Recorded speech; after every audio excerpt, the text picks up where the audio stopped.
So today I'm going to tell you about the entrepreneurial journey of Jody Orr, the owner of Sterling Hot Yoga Works in Lexington, Kentucky. First off, she grew up in California, the one and only Los Angeles. Well, maybe not that Los Angeles. She said it was more of a blue-collar town. She learned the meaning of hustle at a young age and calls herself a born entrepreneur. When she went to college, she would try to make money in any way. She even became the mascot for a little bit just to get paid some money on the side. So you're probably wondering how the school mascot turned into a yoga expert. Well, let's take a step back. Jody started playing softball at a young age, and she became pretty good. That's an understatement. She was really good. Jody played softball in college and then became a professional softball player for the Netherlands. She was even named the hitting champion of the whole country. Not long after Jody was done with softball, she realized her body was not in great condition, so she took to yoga. This is where it all begins. Jody acquired the studio 9 years ago from an older woman who was ready for the next chapter of her life. The studio was in great location, and Jody saw a business opportunity in the yoga market. Here's what Jody has to say about her first steps in opening Sterling Hot Yoga. All right, first thing is you gotta write a business plan. You have to be super clear on your vision. You have to write it down so that you can see blind spots that maybe you didn't think of before. It's also just as important to surround yourself with people who believe in you. Take inspiration from people around you.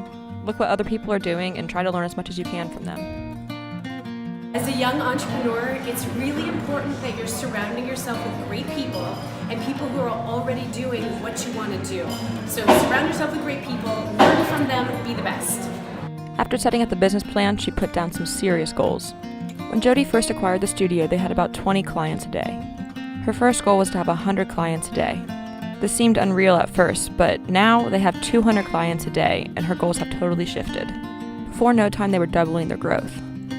It's hard to keep up with that steep incline in growth, but they're still growing every single month. In fact, Jody said that they've never had a month where their sales were less than the month before. This kind of success doesn't just come to anyone. She has a real passion for what she does. This is what she has to say about passion and drive. Passion and drive have to be there. Is it keeping you awake at night? Are you excited to get to work? Are you actually doing the work? Those things are super important when you're first starting your business. Yes, hustle and passion are a good pair for success, but you also need to know a few things. Jody admits she didn't know much when she first started out, but with the growth of her company came the growth of her knowledge too. Learn as much as you can. Learn all the time. Learn accounting, learn customer service, and learn the management of humans. It's super important if you want to be a great leader. Jody admits one of her biggest flaws was not knowing how to manage her employees, but she viewed it as just a small obstacle that she needed to overcome. She started taking management courses. She wanted to understand people and the best way for them to work, for themselves and for her.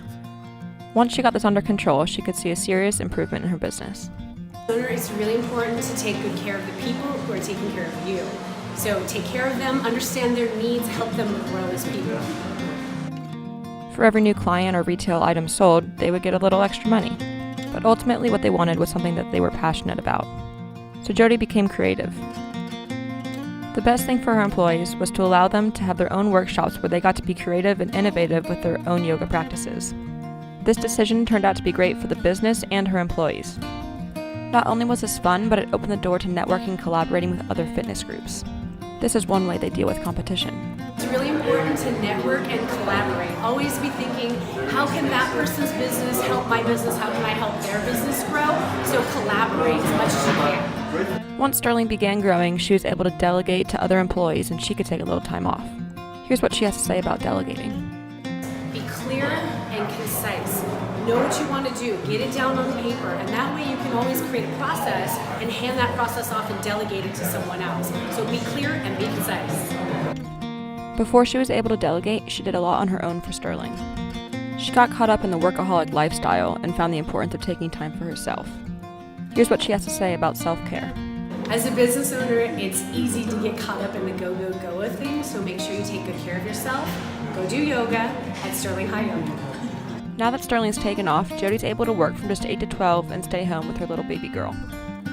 Jody's thought about expanding Sterling, but she also has dreams of spending time on her new land in Nicaragua with her family. Lately, she's really embraced that family's more important than anything. But enough of the mushy stuff. Jody worked hard for that land in Nicaragua. She put a lot of time and value into her practice. Don't sell yourself short, she says. As a business owner, especially when you're first starting out as an entrepreneur, don't sell yourself short. So place value on what it is that you're doing. You're time is not necessarily free.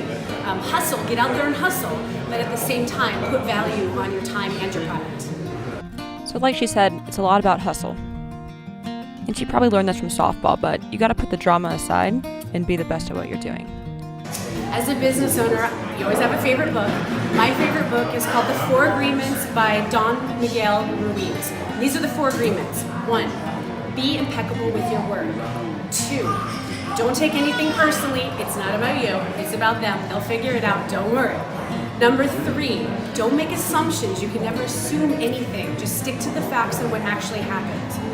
And 4, always do your best. Or maybe she read it from a book. So finally I just asked her. I said, how'd you become so successful? What's your just bottom line? I think her answer really encompasses the whole entrepreneur profile.